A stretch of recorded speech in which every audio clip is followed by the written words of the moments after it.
Notice has been given in accordance with the Open Public Meetings Act by posting a copy of the notice on the first floor of the municipal building and by sending a copy to the Montclair Times, the Star Ledger, and the Herald News.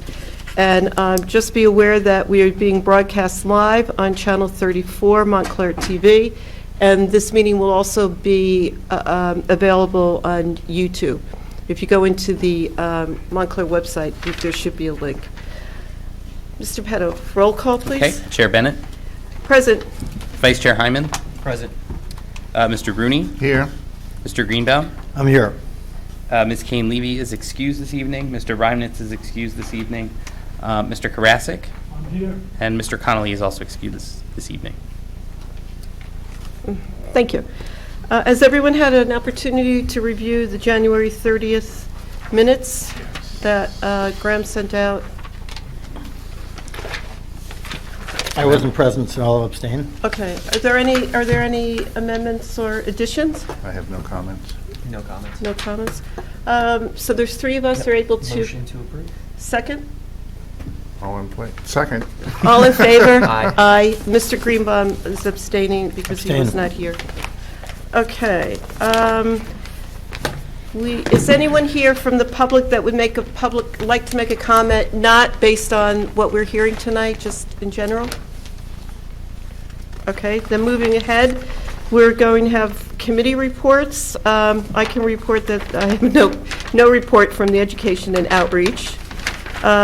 Design review and redevelopment? Nothing. Nothing. Landmark nominations. Graham, do you have an update? Yeah, I have an update. I've received word from the State Historic Preservation Office. We've been given the green light. The grant agreement has been executed at all levels, and the RFP for historic preservation consultant to do the survey of the estate section will be published on Monday's edition of the Star Ledger. Okay. And I believe that the open period for the RFP is through March 24th. March 24th? Mm-hmm. Okay, great. And does that get published on the township Yes. township website as Under well? businesses, bids, and RFPs. Okay, great. Minor applications, we did meet on February 7th, and we had, do we have 3 or 5 It applications? was 3 applications. Three applications, and we will also be meeting tomorrow. We have 6 applications. 6, yeah, we have a full Our agenda. spring uptick is starting. Okay. Revisions Committee, we met, John, Mr. Reimnitz, and myself, and Mr. Petto met, and we spoke to the people that are doing the Valley Road townhouses, and it was a very positive meeting. They really followed all of our comments, so that was great. And then, do we have another? We reviewed some of the material selections for 11 Oxford That's Street, right. residential dwelling that's doing an addition, and the committee sent back a few comments and revisions requests, and I've been working administratively in the office with the applicant, and they're preparing to submit some additional items for review. But for the Okay, revisions and then committee, so that's coming back. we'll meet again as a subcommittee Correct. to review that. Okay. Our subcommittee on amending the ordinance for the design guidelines, we did meet, and we are meeting again tomorrow. So Correct. we should have a sample to give out to all the commission members, and we'll be able to discuss it at our next meeting, our next regularly scheduled meeting in March. All right. And Mr. Reno, do you want to follow up on the zoning board follow-up for 33 Brookfield? Right. I attended the zoning board meeting last Wednesday, and I did answer questions and clarified, because the difference between what our report was and what they had resubmitted, they followed everything, all our recommendations. All of our recommendations. So I explained that to them. Good, okay. Well, that was, again, a very positive. It was a very positive thing. They also did the place on Greenview. Greenview. I didn't go up and talk about that because there was no Issue, issue right, on their part, so okay. And they accepted what they accepted what we had everything. to say. Okay. Great. Okay, so moving forward, we have one application on our agenda tonight, and that is application 2666. This will be the second review. We reviewed this originally on December 10th, 2019. So, and at that time, we made some suggestions, so we're looking forward to seeing what's changed and what hasn't changed. I know we did get the revised plans. Mr. Sionis sent us the revised plans. So just as an introduction, I would like to say that this application, which is being called Highgate Hall, is at 268 Bellevue Avenue. It is an existing 2.5-story commercial structure constructed in 1921 by architect J.H. Phillips as the Bellevue Theater. The Tudor Revival front of the house structure consists of intersecting gabled roofs with an end-wall chimney, 2 front-facing half-timbered gables with a shed dormer in the center recessed section of the facade. The rear house building is constructed of brick with big brick buttresses and a low-pitched roof. Property is listed as a key building in the May 2006 nomination report for the Upper Montclair Business District, which consists of mainly Tudoresque styles. So the project description is the reconstruction and alteration of the existing building for a 6-screen movie theater and restaurant.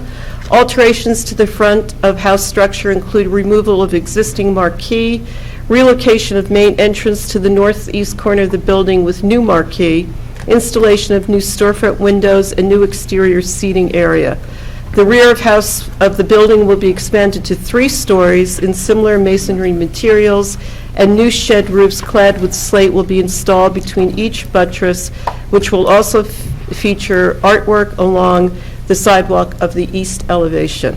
And we've received a packet from Mr. Sionis, the architect on this project, and I think this is going to bring us up to date with And if I could just interject a little Sure. bit, just to summarize why this is back again. Typically, we try and refrain from bouncing between boards.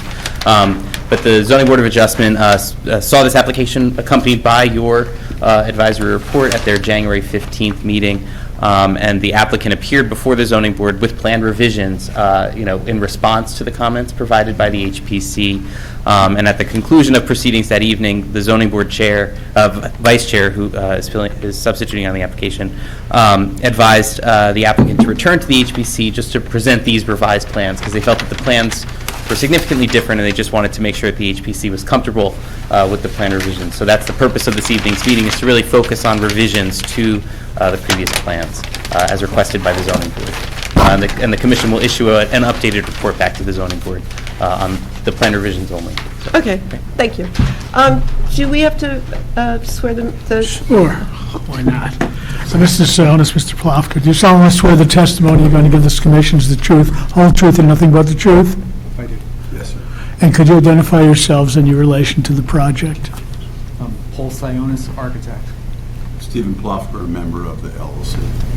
Thanks so much. Okay, so Paul, would you like to walk us through the, So and focus on the changes that, Okay.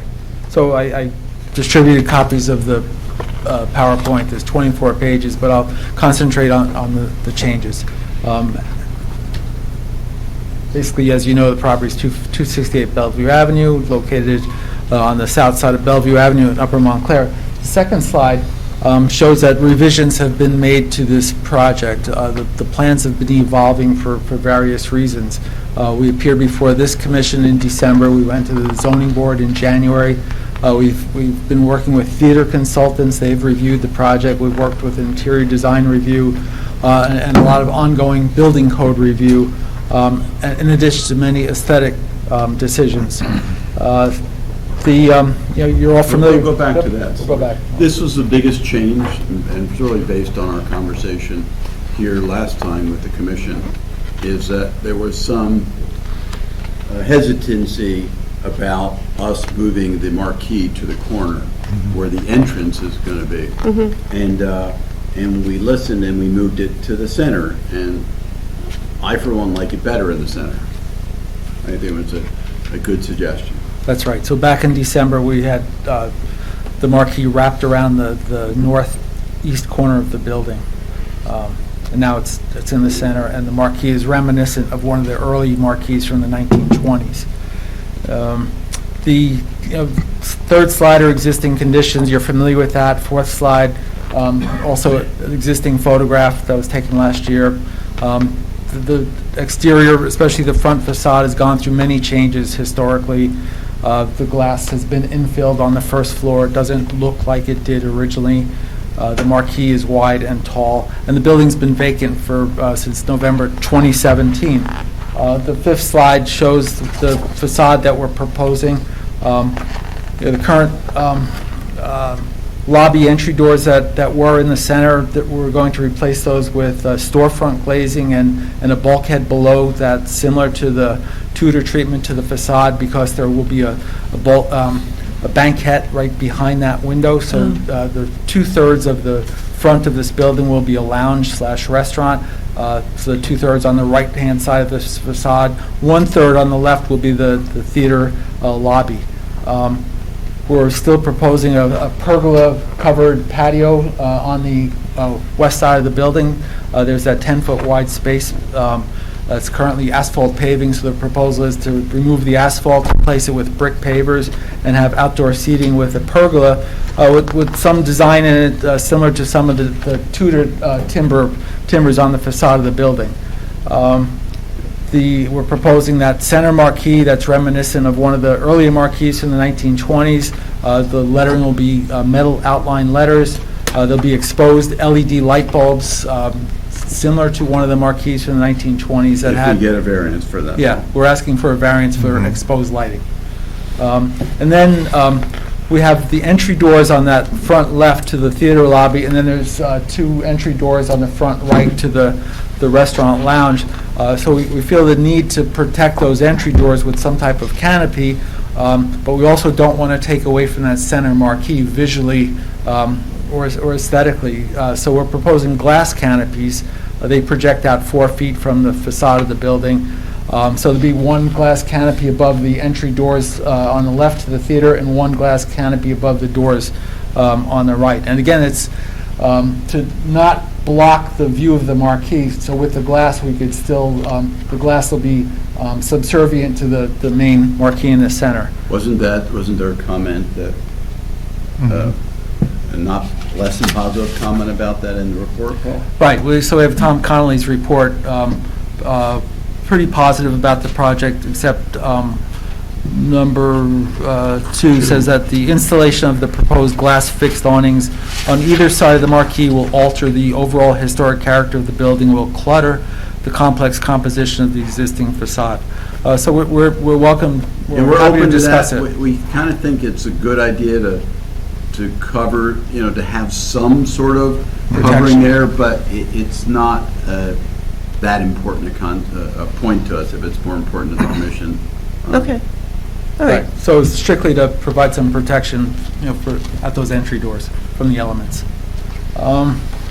The current east facade we've discussed at the last December meeting. It's pretty unattractive. It's not very nice walking on that sidewalk there with the old fire escape, some of the filled-in windows. There's a jumble of patch concrete block and brick on that rear auditorium space.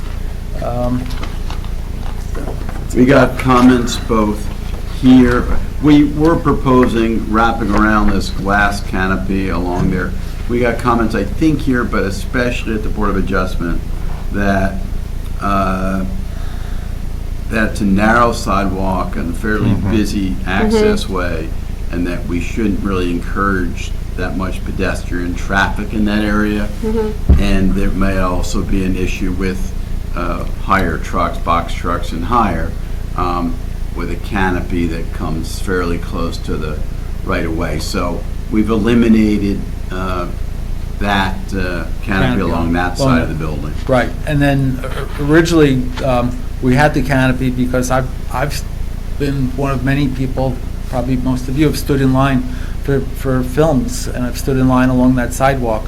But the partners have told me that the tickets will all be specific seat tickets, and they will not have people standing in line, and therefore we don't need the canopies. And there's no reason the line couldn't go the other direction instead. Right. I mean, we can control traffic however we like, and so Right. that seems to be the safer sentiment. I guess, historically it's wrapped along that sidewalk, but there are fire doors along there, so in theory, somebody opens up a exit door, you're going to open it right into someone standing on the sidewalk. So, we understand the sentiment, and so we're happy to direct traffic the other way, pedestrian traffic, if that's in the zoning board's direction. Right.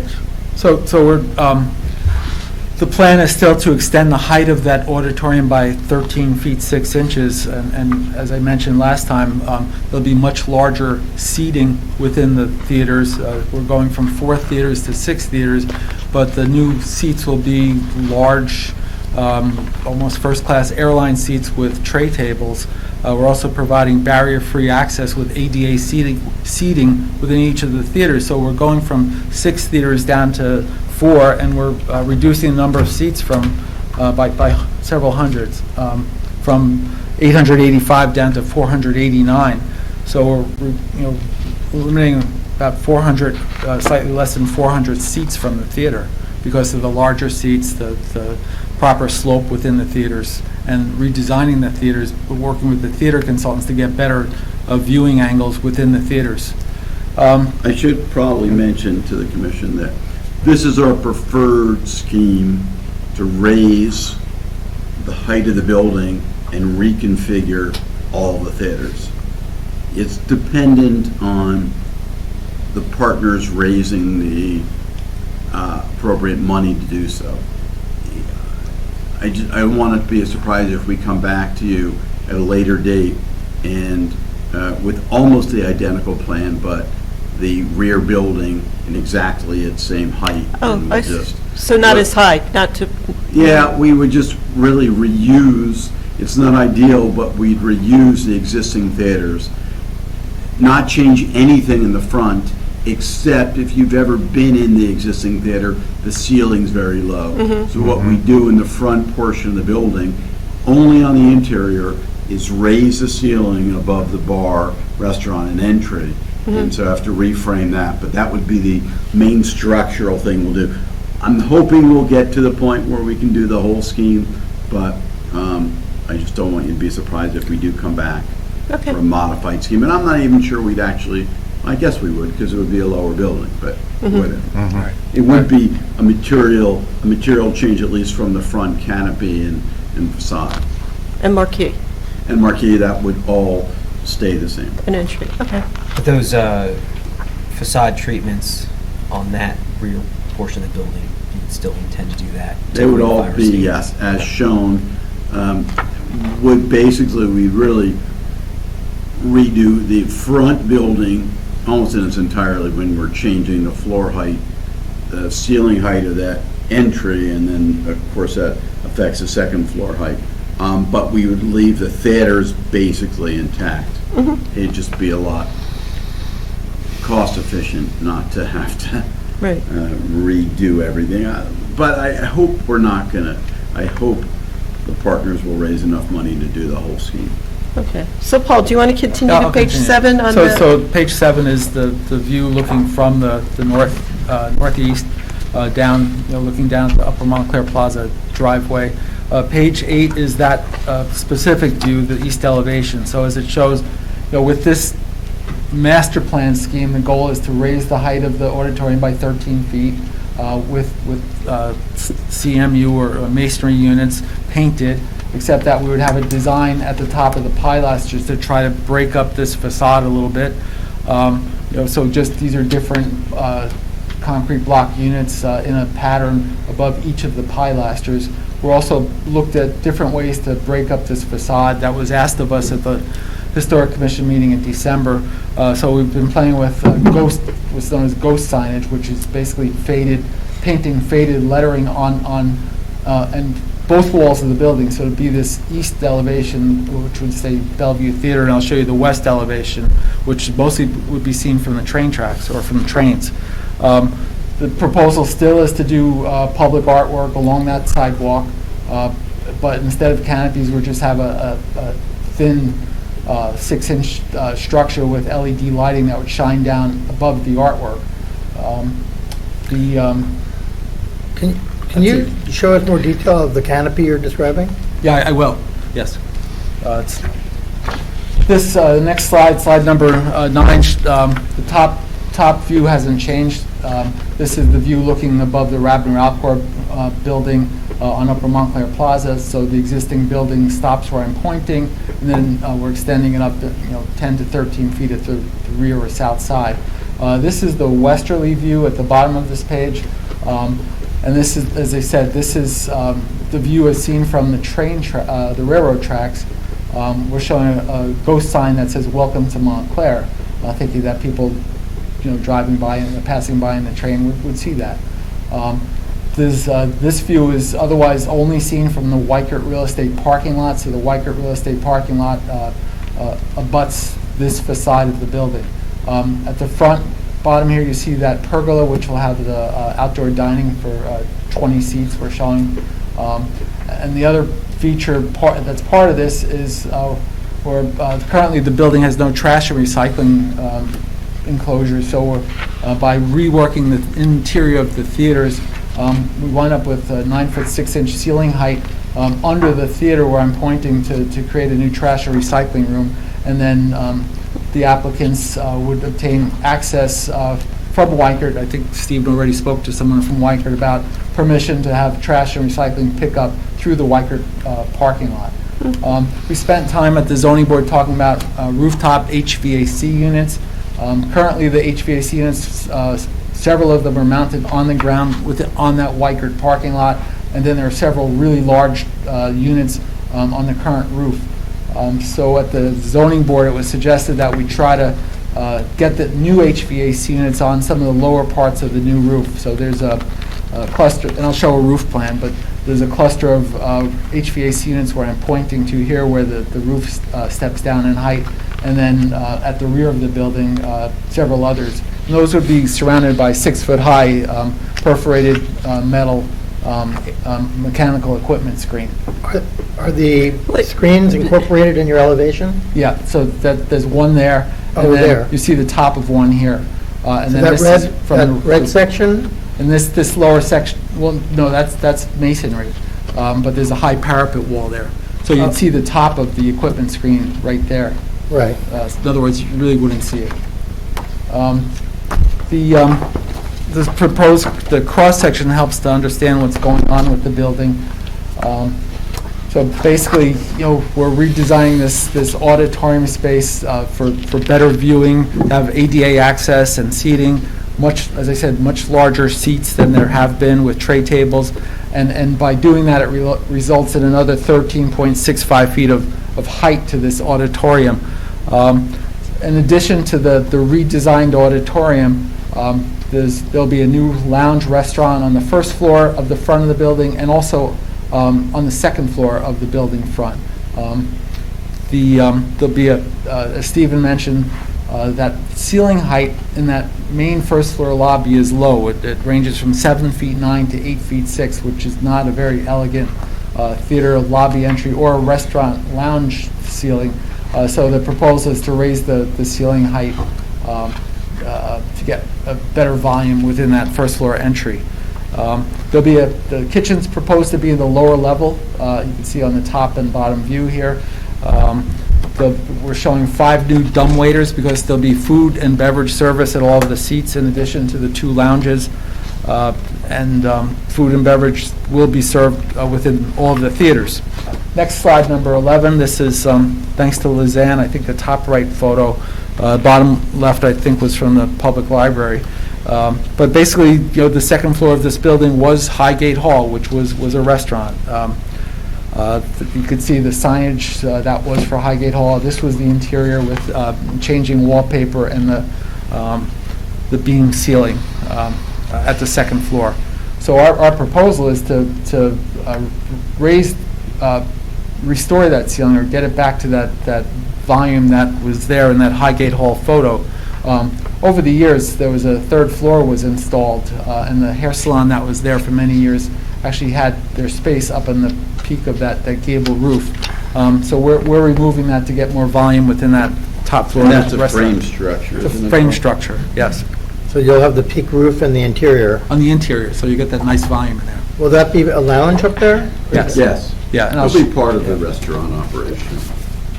Right, so this shows more detail of that, the lounge. So The drawing on the left is the partial first floor, and you can see with the blue arrow, that's the theater lobby.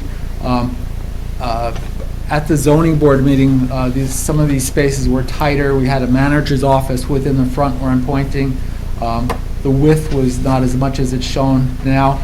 So we've reworked this since the zoning board meeting to get this lobby space wider, just have a welcome desk where I'm pointing, and move the manager's office out of this front space. What is that dimension there, that choke point? Choke point is 9 feet, 8.5. Which was a concern of the board. Yeah, it was about 6 feet previously, and then this choke point here is 15 feet, 1.5, and it was much less previously. So the concern was people, mingling and moving through this lobby and getting almost choked at that point. So we've improved the circulation between the first and second floor of the restaurant too, as based on a comment of the zoning board also. Correct. So originally, previously, we had an opening from the second floor to the first floor. This floor was cut out. But since then, we've added a new interior stairway within the first floor lounge that'll take people directly up to the second floor lounge. So the floor is a solid floor now within that second floor. We also have a coat check area, so if people do come from the original front entry. So the original front entry to Highgate Hall is where I'm pointing, and that stair is still there. It's an open exterior stairway.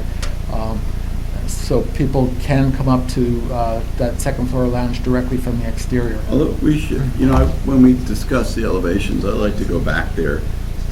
We've left it because it's original.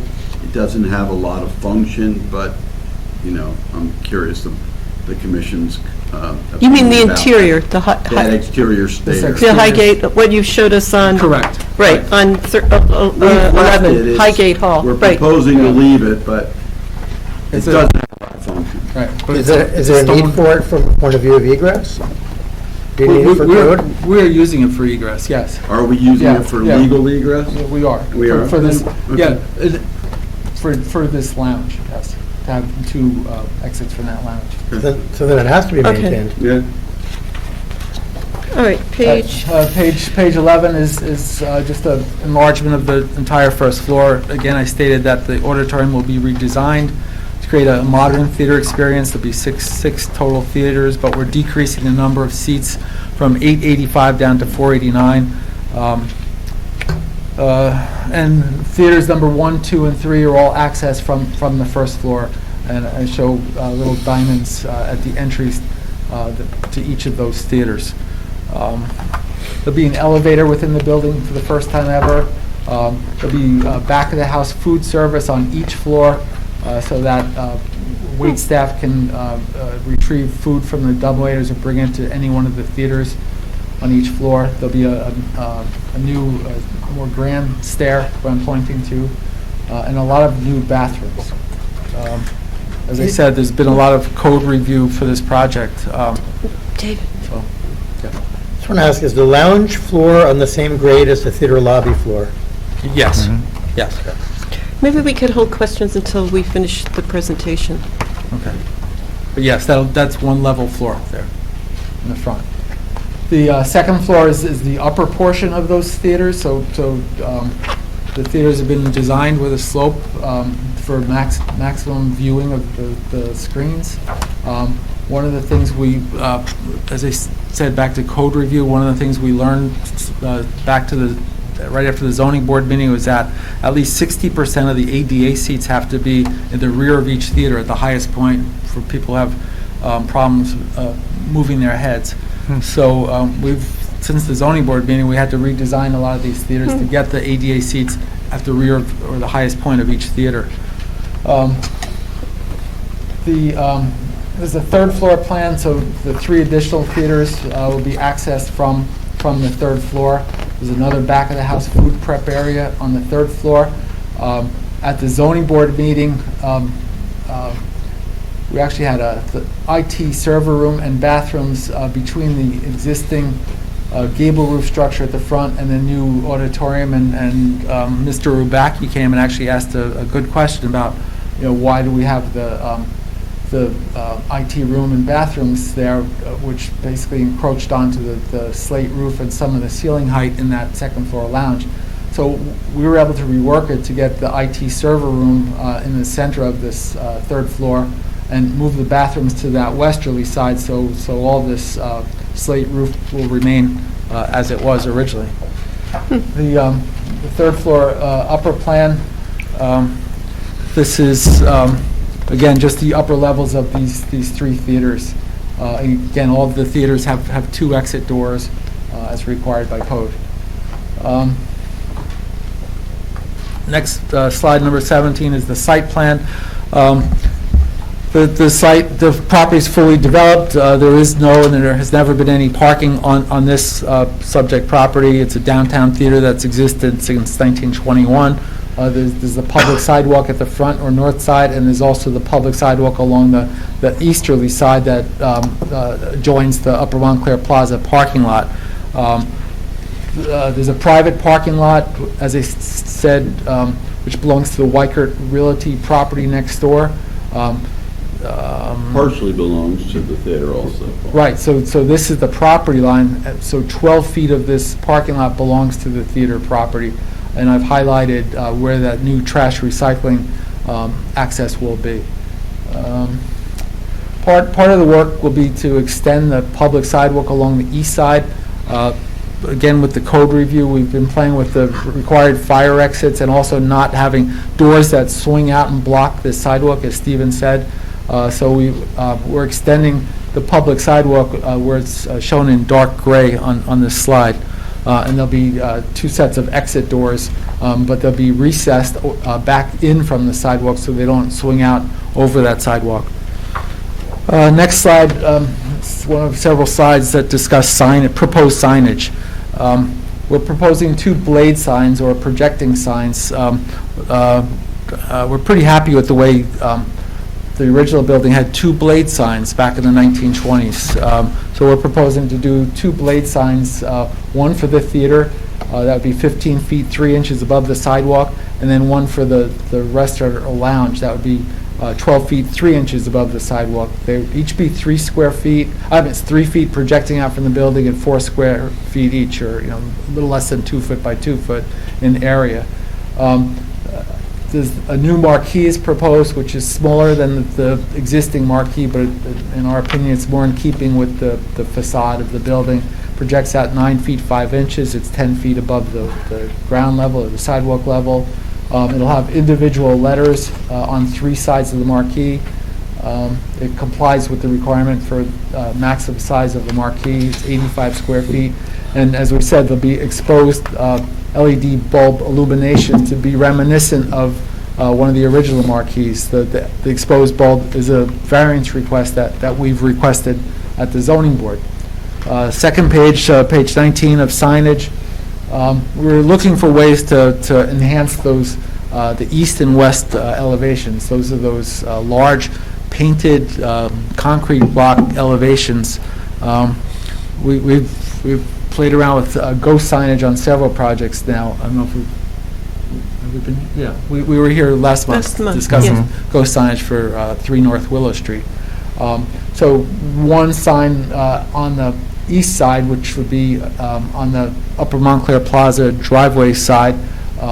This would be 31 feet 8 inches above ground level, but it's 4 feet 6 inches high. And again, it's paint that's made to look like it's faded. So one would say Bellevue Theater. And then on the west elevation, as I stated, which would be visible from the Weichert parking lot and probably the passing trains, it'd be welcome to Montclair. And also Anderson Park. I don't know if I have that slide. I know I had it at the zoning board, but it's difficult to see this facade, this westerly facade from Anderson Park because of the trees. I have a picture. The next slide is, slide 20 is just a chart of signs. The projecting signs are, the Welcome to Montclair sign, since it's a wall sign, that's permitted. The bare bulb illumination is not permitted. the wall-mounted business sign, for example, the one that says Bellevue Theater on the driveway side, that's permitted, but the ordinance prohibits painting a sign directly on a building. So that's a variance request or a waiver request. The marquee sign, it complies, except that in the ordinance it says that the sign shall be located over the principal entrance to a theater. We've moved the principal entrance to the left or to the east. So the sign complies with signage, but since we relocated the entryway, it doesn't comply with location. The projecting signs, we're proposing those two, one for the theater, one for the restaurant. We list it as a possible variance request, but depending if it's considered two different businesses. If it's two different businesses, it's allowed. If it's one business, it's a variance request. The next slide, number 21, is the roof plan, and this was probably quite a bit of discussion at the zoning board with the vice chair, and the request was to try to get the mechanical units as low down as possible. So we're all these gray rectangles are proposed anticipated HVAC units that would be on the roof. The system has not been designed yet, so there could be more units, but we felt safe showing 9 HVAC units as a placeholder.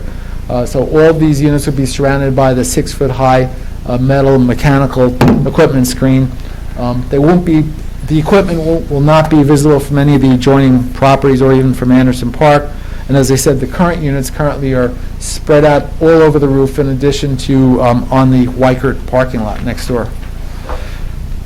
Next slide, number 22, discusses the lighting.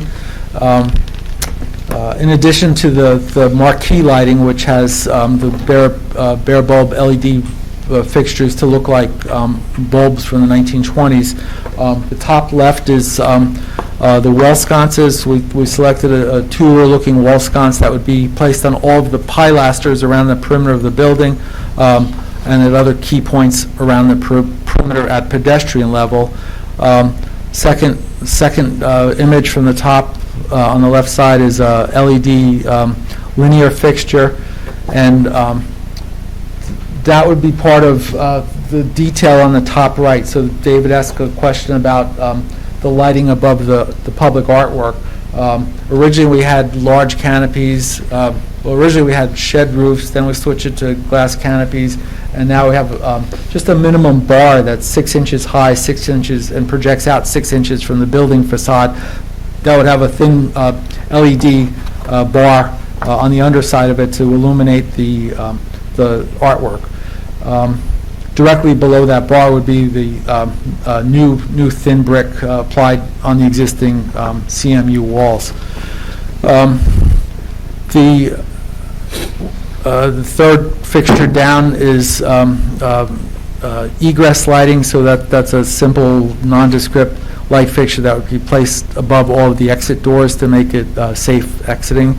And then the bottom one is a recessed LED light that would be on the underside of the marquee to illuminate the sidewalk. Slide number 23 is the view looking from the northwest. So this is standing closer to the train tracks. Again, the goal of the project is to repair, restore, replace woodwork in certain windows. We want the storefront glazing to be reminiscent of the original storefronts that were on this building, the similar Muntin pattern. And we're proposing this pergola that would cover the exterior dining on the west side of the building. It's a small dining area, as I said, only accommodated about 20 seats, but I think it'd be a nice place to sit. We're proposing to surround it with a wire fence, like a black wire fence. It'd be 6 feet high on the westerly side against the Weichert driveway, and then 4.5 feet high on the public sidewalk, the north side. And again, the paving under that pergola. Currently, it's asphalt, and our proposal is to remove the asphalt, replace it with brick, and wrap the brick completely around the front of the building, similar to the what they call the tree lawn, which is the space between the public sidewalk and the street curb. That's brick now, as are many of the public sidewalks in Upper Montclair. So our proposal is to also cut out a section in front of the building to install brick and wrap that around the front facade and onto the patio. And then the last slide, number 24, is the rendering we looked at already, but again, as I've repeated and the partners have said, they want to create a feeling of opening night every day to make this an exciting place. They talked about, they didn't talk about it here, I don't think, but they discussed the different films, the fact they could have children's films on weekends with cereal bars for the children, in addition to having adult food the rest of the time. Making that east side more attractive. I think it's one of the most unattractive walkways and facades in Montclair. I think the artwork, everybody seems to be on board with that. Matter of finding the right artist to provide that artwork with simple illumination above. Proposing the Tudor-style bulb or globe-shaped fixtures just above pedestrian level, and then the ghost signage both on the east side and the west side of the building up high. And then I don't know if I mentioned, we're trying to do something, I did mention, above the pilasters, just to break up the CMU by doing maybe a different block and doing it in either a cross shape or a diamond pattern, just to break up that expansive CMU wall. Okay. Great, thank you. Okay, thank you. Very thorough in that. Thanks. So before we open it up for questions from the commission, is there anyone from the public that has a question for the applicant? Questions?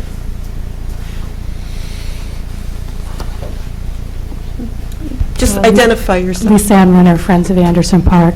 It's sort of a question, I guess. Is the ghost sign a definite thing, or are you still thinking of different options for that wall that is visible from Anderson Park? We're open suggestions. I mean, I like it. The sentiment that it should be not a ghost sign, but more of a traditional but old style. I mean, Yeah, our concern is that it is visible from Anderson Park, especially when no leaves are on the trees and when it's going to be 13 feet higher than it is now. So we wanted to make sure that whatever went there was something that was harmonious with the park. It's not something that was going to be Dayglow orange or whatever.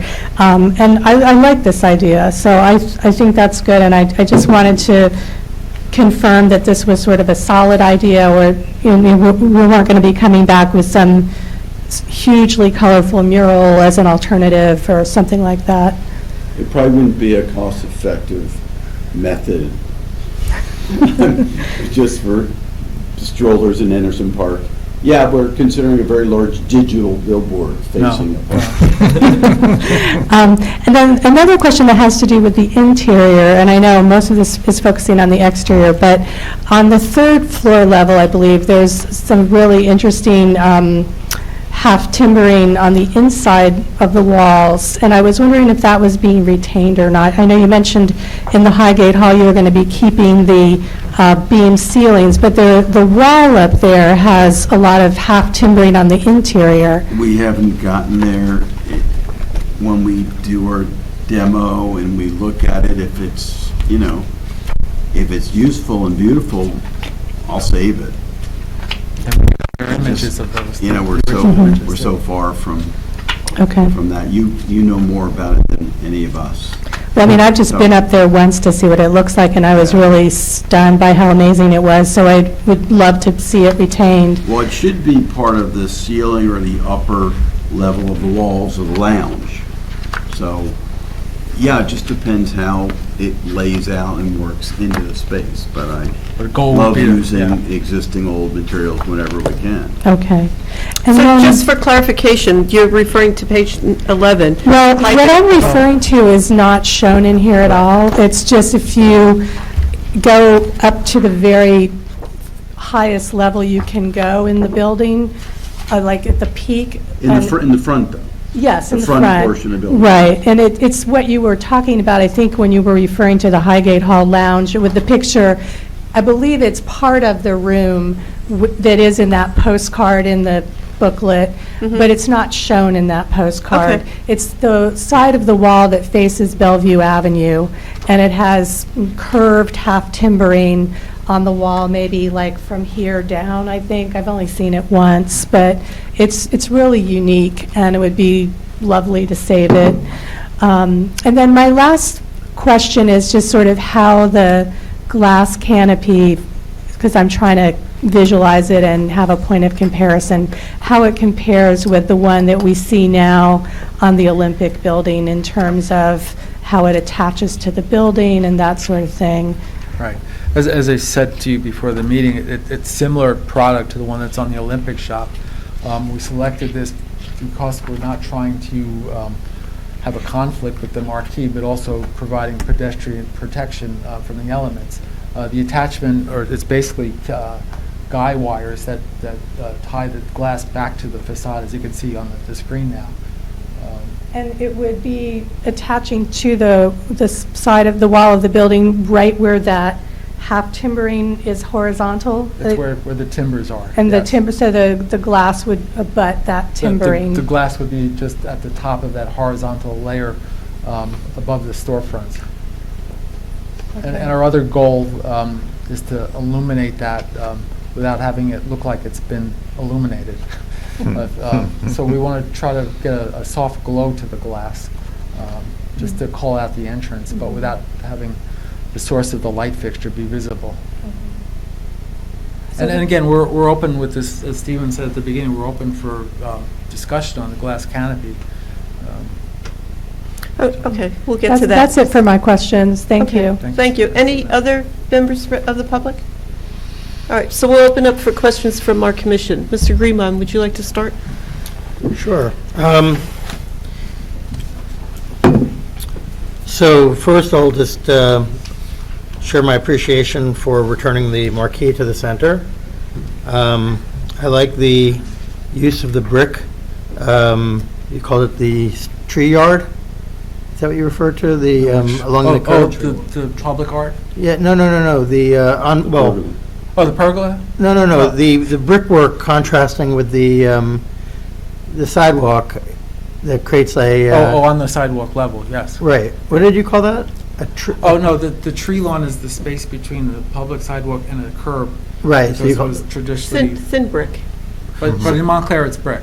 No, I understand. So one thought is maybe, I know that the depth of the sidewalk going south along the easterly portion of the building, I know it's regrettably narrower than we would all like, but maybe you could do like one coursing of the red brick so that it kind of delineates that walkway a little bit, frames the pathway, just like an edging of brick, so it continues, creates the continuity with the front, and also helps define the pathway since it's so narrow. Right, along that sidewalk. I think it's good for safety, too. Right. And it brings the eye down lower from the big massing of the wall. It'll bring some weight down to the street level. Yeah, most of that sidewalk will have to be replaced, so we Just like a trim line, if you will, a single coursing. That was my next question, is are you going to redo that sidewalk, because that's We're going to redo as little, that's not, it's going to be all budget. So if we don't have to replace it, we won't. If it's cracked or in repair, it gets damaged in the construction, then we will. Yeah. No, it just seems like, to my recollection, it's in bad shape, from what I recall. And we'll be regrading some of it to meet the exit door levels also. The other thought was, too, we talked about, the whole idea of the art exhibit along the wall to kind of create visual interest.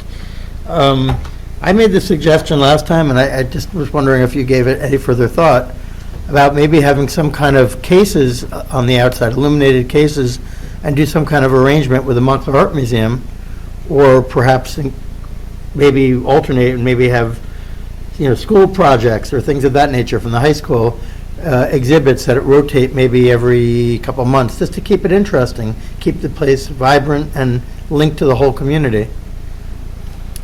I mean, I think it's a good idea. I think it's a better idea than just having outdoor art that's permanent and exposed and subject to potential vandalism. yeah, when you look at that, like right now you have the mosaic, and I think about all the places in Montclair that have this kind of art wall. To me, they're all like, they're dead, like the side of Lululemon, where they put that metal, the metal, it's just superfluous. So I think it creates some vibrancy and ties in with the community. I agree. Yeah, that was going to be one of my questions about putting the casing, and because it is a theater, perhaps having movie posters and, just. Yeah, I like it. Yeah, I just think it now activates the street as opposed to being a dark alley. The other concern is, I'm glad you guys consider, first of all, I do want to compliment and acknowledge the LED lighting. So you created a coursing, a pedestrian coursing using the lighting and the sphere lighting. So that's a good thing. The glass, I like the idea of the glass, having a glass. I know you removed it subsequent to our, you've gone back and forth, but maybe if you just do it on the portion of the building, I don't know, I would encourage you to revisit that. I have a funny feeling from a point of view of queuing, you're going to have a bit of an issue. Historically, people would stand under the marquee and you'd be funneled into the theater. But several people I've talked to are very concerned about the queuing and how there might be obstruction to traffic in the entrance to the parking lot. And so if you can kind of make that kind of an area that people are comfortable congregating in the course of queuing, I think that might mitigate a safety issue and, again, just further enhance. I think you're almost there. So the other thought I had too, just a suggestion, is on the marquee, it might be interesting to kind of reflect the finials that are on the top of the Tudor peaks. Yes. I thought maybe, just a suggestion for No, it's a good- consideration. Actually, they were there originally. So, yeah, so I'm thinking that the marquee is very rectilinear, and I appreciate that you're trying to create a little more of a contrast of contemporary with the Right. traditional. Yeah, the original, there were finials right there. Yeah, I didn't even know that. I just thought to myself that it would just be nice to reflect the building just a little bit. Nothing huge, something very subtle, but a finial on the corner. Yeah, that's reflected on page 11. Right. It's the same type of finial. In But the- in the in the Right, old that's right. photograph, in But the they don't- vintage photograph. But they don't have it in their design now, do they? No, No. no, but they have no, it but here. Yeah, I didn't even, you know what, I didn't even pick up on that. I noticed the marquee also is perfectly square, or looks square. It's not tapered in any way. no. That's a purely a judgment call, but you might explore, a little bit of a projection, a little bit of a attenuation. Just, you could play with it visually, using your Rhino or whatever you're using. And not necessarily as severely as that, but try to find a pleasing angle. Are those all your questions? Well, yeah, pretty much. I mean, the only other thing is, I just want to confirm, so really there's only a two-tenant occupancy here. You have the lounge restaurant and the theater. There's no other retail tenancy whatsoever. None. Okay. Mr. Hyman, any questions? Yeah, just one question about going back to the brick work where the tree lawn is. Was there any consideration about any type of planter or some type of screening, just to make it a little bit more pedestrian friendly? And because you've got the driveway on the east, you've got the public parking lot across the street. At night, you have a lot of headlights shining right into there. So the two places we showed planting, we're showing planters at the corner there, and also we're showing the outdoor patio. We're hoping to train planting on the pergola. Are you thinking maybe Yeah, like a I was topiary? thinking about pushing it out, Onto the onto sidewalk. that, that tree lawn area. Pushing out Right, into right there. Yeah, just to give, Yeah. pedestrians a little bit more security, just, you don't feel as exposed. Like a Right. screen, Yeah. a subtle screen, Or a low planter. like a topiary in a box. Well, you don't want to obscure I mean, like a the, boxwood or something. the facade, though. When you're No, looking low, at keep it low. Yeah, it would have to be low. If, Any other so you're questions? talking about the area closest to the curb. Right, Right yeah, there. out in there. It's a very difficult place to maintain any plantings because of snow and salt. It's, if you think about where all the salt ends up, it ends up right there. And so, and Paul, correct me, but it's a very difficult place. We can put shade trees, and they usually will survive, but to do boxwoods or anything else, and it's also such heavily pedestrian traffic, I just think anything like that's not going to survive. Although it could be a planter or a bench. I'm thinking more of a planter. Yeah, or something like that. It doesn't even That's have to. certainly- A Yeah. topiary in a box, Yeah, Yeah. that's raised, certainly, elevated. that's certainly possible, and it may be a bench Yeah. incorporated into that. And then it also keeps pedestrians away from that curb as well. I mean, True. I've been there quite a bit and seen, especially trucks hopping that curb around Right. the corner. What you're doing is you're creating an outdoor room, so when people are congregating, it kind of creates a place for congregation, socialization. And if you it keep- keeps people from spilling unintentionally out into the street. Right. And if you keep it with topiary, it also ties into Tudor, the Tudor Right. style. And Any other since we're on the questions? subject, this wire fence that Paul mentions to the west, I think that's a wonderful place to try to grow some vegetation too, Paul. On your slide number 2, you can see it better than up there, but we are showing vegetation on that fence. The We're trellis. showing- Yeah, vegetation up at the top on the pergola, we're showing the planters, 4 planters on the front, and then based on the original images, we're hoping to put the flower boxes back on the second floor of the building. Maybe you could take a piece of the wisteria from Van Vleck? Van Vleck. And take it out of my yard. Any other questions? Do you have any questions, Mr. Rooney? Yeah, I think that Mr. Connolly's problem with the glass-fixed awnings was how it looks like on the elevation, how the supports, because it's really drawn out in the elevation, although I think in actuality you'll never see it. Well, you're gonna have to, glass is big, heavy piece, so it's gonna have to, Yeah, I know, but it it's not can't just be gonna, fishing wire. yeah, but it doesn't, it's not We can gonna, make it as innocuous as possible. that's really what I we're mean, looking That's what we for. want. It's still gotta be a metal rod. of It'll be a some metal kind. rod, but what I'm Could saying be is, chain, we've done that before. You could do wire. what I'm saying is it, Could be threaded wire. Could Yeah. Or be just a regular cable, Cable, right, threaded cable. or chain. We've used chain before, I mean, we're really open to that. sure. So your Well, the other- question the other- is there any other way to mount it on the wall, to use any other? Well, That you I don't like see. it. what I I'm don't saying mind is it shows up in the elevation really strong, and I don't Right. believe it's actually going to be that way. Yeah, Also, the 'cause I would color, be- the color blends with the background. Yeah. But that actually raises a question. I noticed in your drawing Not that finished. the anchors, David, let Steve oh, finish. Steve, finish. Also, the lighting, we were talking about making the glass glow. Yes. How are you gonna do that? You can, Sorry, Steve. you can do that on the very edge of the glass. Exactly. It'll make the glass edge Or glow LED on the edge Yes. to reflect on the through the back. glass? But minimal You know, size. it'll make it, Hmm. the glass those itself little will show pin- up, Right. but the edge of the glass will also show. Right. Like, might we could want- just do it along the building edge, but it would reflect all the way through Right. to the outside edge. Yeah. Right.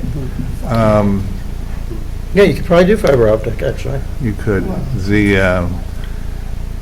Also the ghosts, things, I really like the idea of the ghost signs. What really drives me crazy is you drew the shadows backwards. Right. Coming from the north. They're coming from the north. Yeah. Oh, that's a good point. Yeah, It just, right. If you don't get it Shadows for up on that. top Yeah, there, that's a so good you- point. Any other questions? I'm done. I'm sorry. It's just- Excuse me. I have a question. The leaders and the gutters that are coming down off the building, the one that's on the northwest corner, that one there, you have, it actually is a white leader that goes into what looks like a pipe. If you look at the photograph, the the photograph here. Back there. So, and then on the west side, it's brown aluminum. Are those the only two leaders that are come off the building We're, No, there's another one in here. in there? and we're gonna need one also on the canopy too. Right, The marquee, it's gotta be Correct. drained somewhere. sure. Well, that would take advantage of the leader that's there. So, Okay. yeah. Well, so my point is that there's a number of different colors and I didn't know if you were going to go with brass or copper? You know, we haven't gotten that far. Okay. Well, I And guess, We won't be going with white painted aluminum, I know that. You know that. Right. Okay. okay, because on one of these, one of your notes, it says keep existing. And I guess that's just as a placeholder for the position and not the actual, Not the material. not the material. We'd be more than open to a subcommittee if the commission wanted to. I hope we get to that point in Okay. time where we're picking leader materials. Okay. And then you mentioned the CMU, masonry units. Yes. Which would be on your proposed added a height to that. And that would be the same material that's there currently? Yes, it's a smooth face concrete block that's painted. Okay. And it would be this, but my point is, it's still the same, it's the same material. Yes. Generally, I mean, what they used in the Was turn of the probably- century, I can't say it'll be exact, but it's, yes. It'll Same replicate it. relative material. Right. And then my next question is about the ghost sign, the one that faces the west, when it says, "Welcome to Montclair." Yes. It's in the Upper Montclair Business District, and it considered doing "Welcome to Upper Montclair"? We'll do anything you want. Yeah, we thought, welcome to Spear Town, because it was called Spear Yeah, Town originally. that's right. Whatever, Montclair, Upper Montclair. Yeah, we're, you know, I don't think so. I don't think Upper Montclair No, will fly either. not after that. yeah, we're Yeah, open. that oughta- You could say anything, we're. We just say welcome, but no, but We just we say- thought people don't exist. traveling by on the train, Yeah. it'd be good to know that it's Montclair, even though it says it on the train station. Mhm. Um, But the point is, it's the Upper Montclair train station as well, so. Right, exactly. We're open. Okay. But- So any other questions? I guess. Crane Town. No, The, Oh, Spear- bef- behind you. Town. Got it. Township of Montclair. okay. Crane Town, Watch on Spear Town. No, but we're known as Montclair. Okay. So, I did have another, so before we go on to Mr. Conley's suggestions, for his comments, so the location of the proposed marquee is compatible, so yes, I think that moving it to the center and it really works well with the building. I agree, by the way. Thank you for that. Yeah, I personally am not a big fan of the glass awnings on either side. You indicated that you really don't need them. Well, we'd like something to cover the pedestrians. Above the doors. We thought this was the least sort of visible material, but if, you know, we're not opposed to another canopy material. We'd like, I mean, we think it's important that you have canopies there. Well, is there some way, I know Mr. Rooney touched on it, about using the glass without the rods? Yeah. And you said Good with it's a, that. Well, it's, glass is heavy, especially that structural integrity, so it either have to be rotted or, you know, supported, you know, you could support it back to the building underneath, but that's gonna Make be it a heavier. little Be bit more of a- inconvenient for pedestrians. right, I just think it's a different vibe to the whole facade of the building, so I'm not a big fan of that. A little more contemporary. Right, and then I understand what you, Paul, what you said about the center, and that the bulkhead is higher because of the banquette that's going to be inside. Right, inside the lounge. Right, but one of his suggestions was that the bulkhead become lower, and then you could add another row of windows and have the fenestration the same as the flanking windows. Right, so this is, that's that banquette that's proposed by the interior designer. So by placing the banquette seating there, we raised up that bulkhead. Is that necessary to keep it that high? No, not at all. I think it would look better lower, to be honest. Not at all. I agree with Mr. Connolly's comment. Right. And then you said that you don't know how many HVAC units at this correct. point will be. Right. All right. Are there any comments before we start our comments? Do you have a question? Yeah, some questions and comments, just to, specifically questions, actually. First and foremost, what is the material for the storefront facades that are going in, the whole fenestration structure? Is that going to be wood? The storefronts? Yes. The store. I don't know. We're spending a lot of time these days, not on this project, but on other projects. Steel, simulated steel out of aluminum, wood, aluminum clad wood. We're really doing this on a lot of projects, and so I'm happy to work with the subcommittee or come back to the board when we've got that level of detail. And the goal is to get it to look like those original storefronts in the Right. 1920s. And as Stephen said, we've been spending a lot of time looking at window companies, more and more trying to reproduce the look of steel from the 1920s, but have it be energy efficient Right. And cost efficient. and cost efficient. So where we've been coming down, Mhm. and you'll see this on Grove Street, you'll see it on North Willow Street, we've been using aluminum-clad, metal-clad wood, Mhm.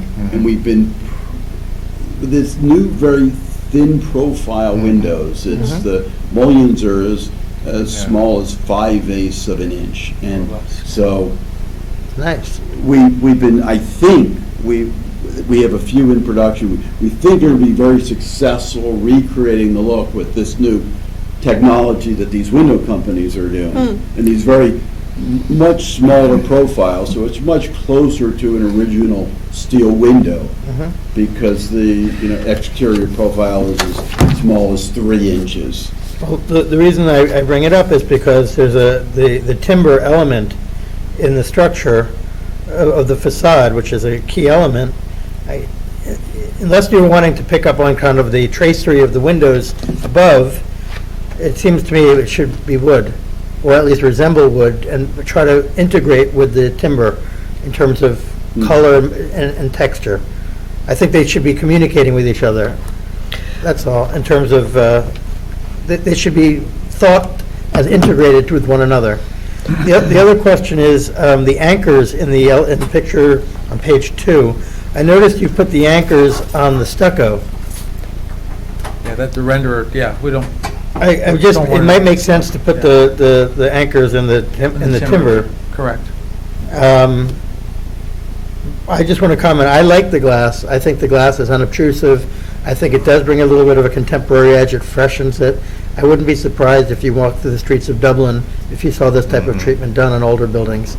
So I have no problem with that. I just noticed it again in the elevation. There's a finial on the western gable, but there's no finial on the eastern gable. It never was. There never was. Oh, there never was? Never was. Does it ever make sense? You think that was a... It was a design choice, I think. All right, well, Or a budget choice. but- yeah, you might, well, anyway, just, I thought it looked a little odd. And those were my points. David's comments about the windows brings up the windows that, it appears you're going to replace all the windows in the front facade, the diamond pane? No, Or you not keep, a choice. Oh, yeah. Yeah, they're They're they- beyond, their useful life. okay. And many of them have no muntins now. The Right, muntins have been they're- removed over the years. So are those going to be metal, or will those be We're wood? so far from there. I do appreciate how important those front windows, the diamond windows are, and so, yes, I know how important they are, and we're happy to work with the subcommittee on picking the exact materials, but I have no idea at this point. Okay. Who can create that for us and how? Well, yeah. Any other questions or comments from? No? So if we go back to Mr. Conley's, it seems as though we have a difference of opinion amongst ourselves about the glass awnings. Whether or not they're appropriate or for this building? I happen to like them, and I think that they're very, I mean, I've seen them all over the world in old buildings and new buildings. If you make it as unobtrusive as possible, it'll look a lot better than putting an awning out there. Right. Oh, yeah, I'm not thinking of Yeah. Cloth awning. But I think David's suggestion about putting the rods, anchoring them to the Timbers. wooden timbers, if you can do that, do you think that's feasible? Oh, sure. Yes. Okay. Then if you could do that, then you would even, I mean, I don't know, And there structurally. may not have to be as many as you're Exactly. showing Yeah. here Right. either. Right. So I think that would be a suggestion that might mediate the, if you can, how I feel about that. And any other comments then from the commission? Well, the only other thing that we didn't talk about, which is really a large issue still, but I mean, it's a judgment call. And this is, I mean, we made a big step by moving the marquee back, but then the question again is, by having the entrance to the theater on the left as opposed to in the center, I know the purpose of that is so that from a floor plan point of view, programming, that you can have a division of space and have two different channels of circulation. So that's just, let me put it to you this way, were there any explorations that went on further to see if there's a way to keep the entrance in the center?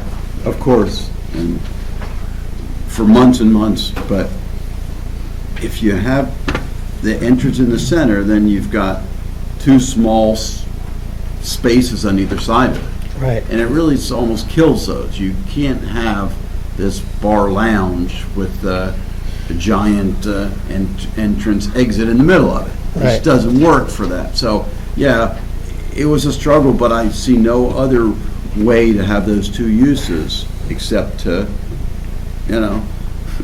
push the entrance to one side or the other.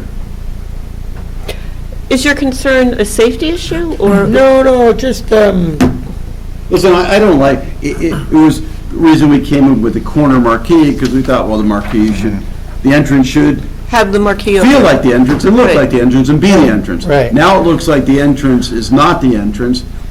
I don't love it, but Right. it's a compromise that I'm willing to live with because I don't think we have a choice. I do think it's better having the marquee in the center, even though it's not over the entrance. no, I agree. I'm not saying that I'm adamant, like, I just can't find a solution. that'll work for Right. the That program. is- I'm empathetic to your position. I'm trying to just ask if you've explored it, because obviously that would be the ideal.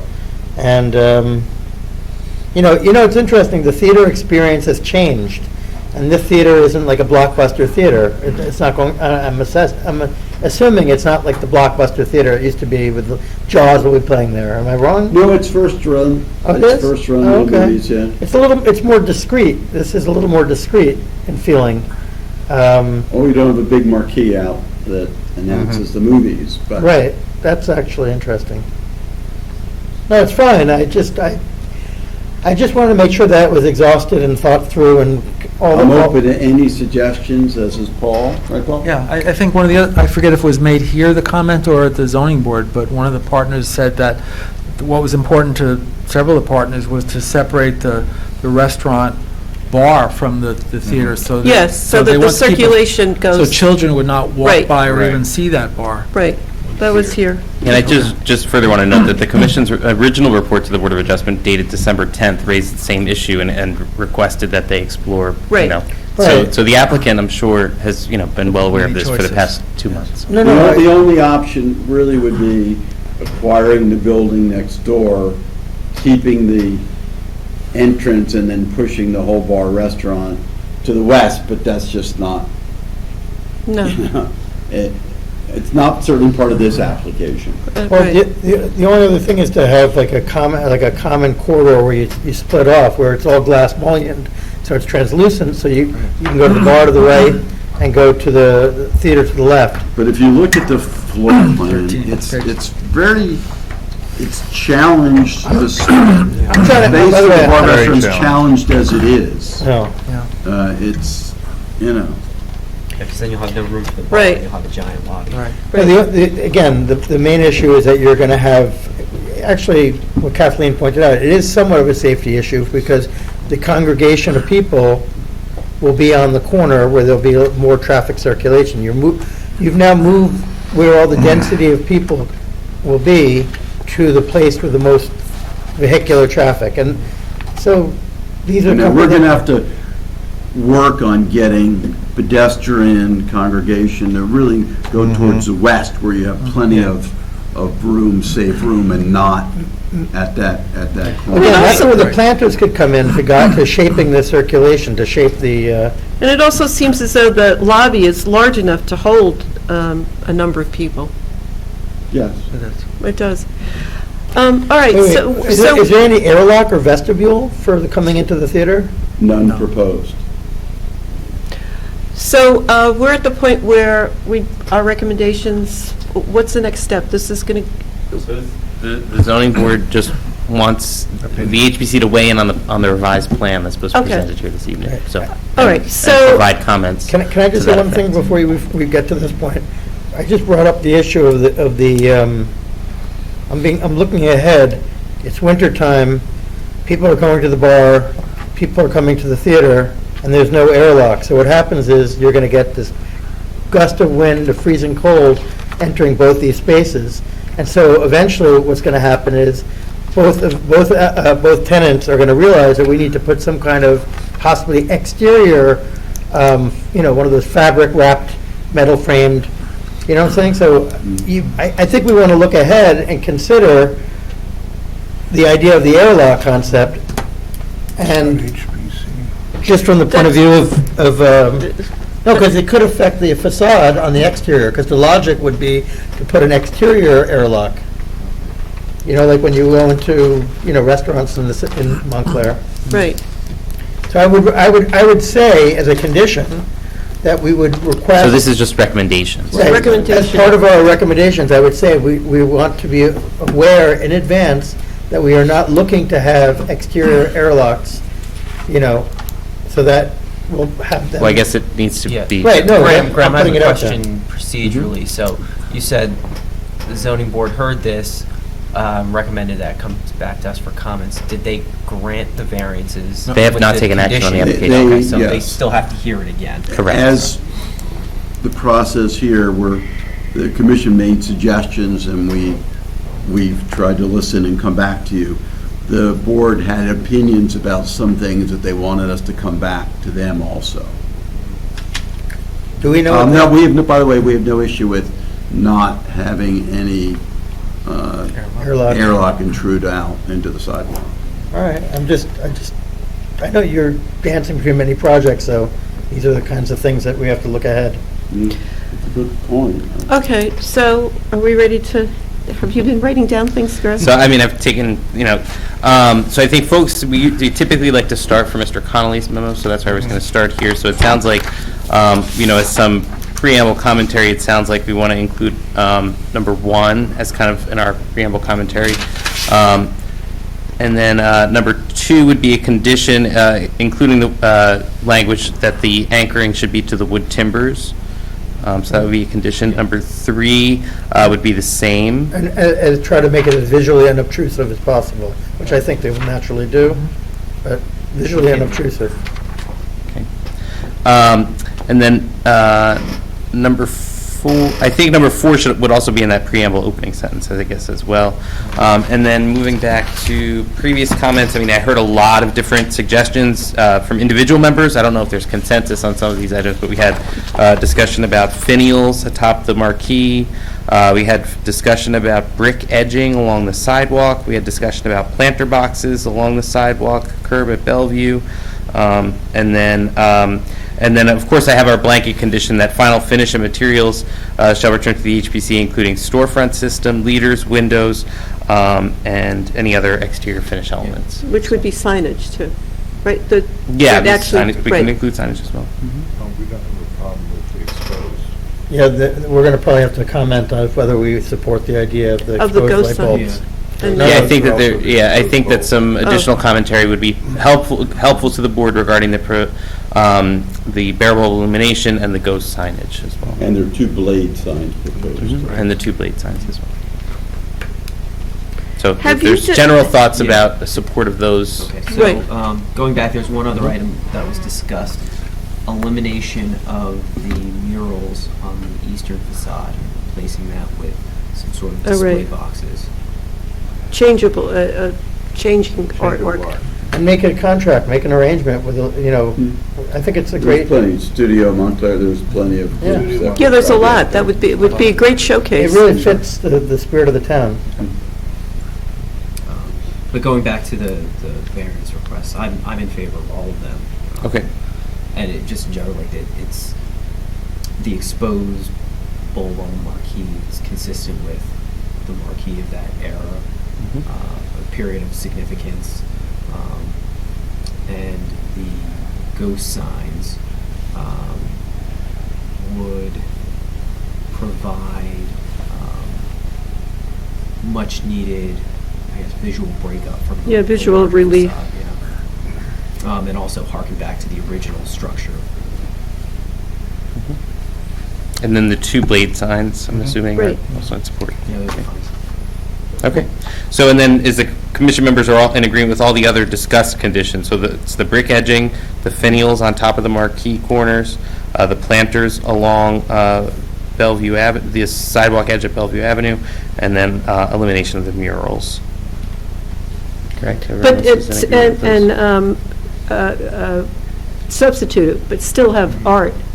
Elimination Yeah, of the change murals, to but changeable art, substitute it right, with right. changeable Sorry, I have art. additional, Display yeah. cases. Mhm. Right. You know what, I just want to say one thing, too, regarding that sidewalk on the easterly side. It might make sense, again, for safety reasons and for more clarity and delineation, in addition to the contrasting course of brick just along the curb, which would be really nice if it was stone, the curb, as opposed to concrete. Belgian block. It'd be really nice. But to have some kind of LED, either uplights or some kind of along the edge there, so that, again, it creates more safety along the edge of the walkway.